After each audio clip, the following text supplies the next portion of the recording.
During this time of population growth, low interest rates, and low inventory, the multiple offer scenarios are prevalent. This multiple offer market has revealed some misunderstandings of the laws and rights of a buyer under our contracts. Certain obligations of the seller and rights of buyers cannot be modified or eliminated just through the use of special provisions. The issue I want to address in this video is the subject of selling the property as is. In a strong seller's market, the seller wants to sell the property as is and not allow the buyer to ask for any repairs. The seller states that in no uncertain terms will he or she negotiate repairs, so the listing agent suggests that additional language needs to be added to the contract. Stop. Any additional language in special provisions stating that the seller is selling the property as is in the least ineffective and at best redundant, because paragraph 7D1 of the contract states buyer accepts the property as is.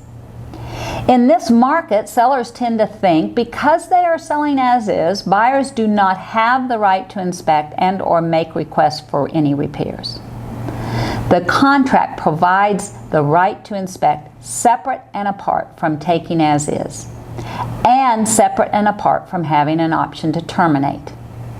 The right to inspect and the obligation of the seller to provide access to the property for inspections is set out in paragraph 7A of the contract. This right exists even when buyer agrees to accept the property as is under paragraph 7D1. Then, if buyer pays for an option to terminate, buyer has certain leverage. During that option period, buyer can ask for any amendment to any provision of the contract, including, but not limited to, repairs. If seller refuses to grant, then buyer has the right to terminate. That's what he paid for. The listing agent needs to explain to seller who is adamant that the property be sold as is, that a buyer can ask for repairs, and seller has the right to say no, but there may be consequences.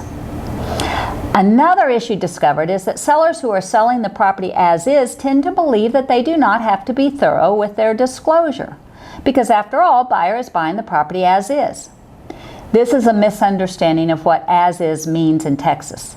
Texas no longer recognizes the doctrine of caveat emptor or buyer beware, but rather Texas law requires a seller to disclose all defects he knows or should have known exists on the property.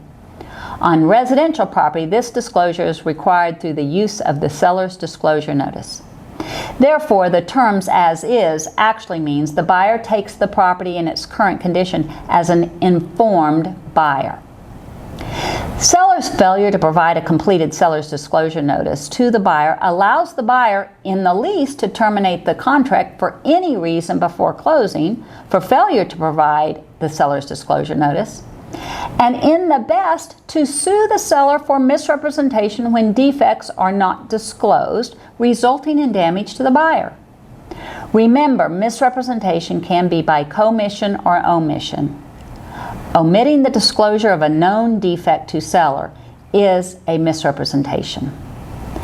Please make sure your sellers complete the seller's disclosure notice to the best of their knowledge, are informed of buyer's right to inspect, and understand buyer's right to terminate pursuant to an option period. Do not try to add strength to an as-is clause by adding a special provision. Letting a buyer know that the seller does not intend to make repairs is best done through written communication between agents. I hope this video will help you better serve your client as you work this multiple offer market. Allegiance Title is your trusted resource for results.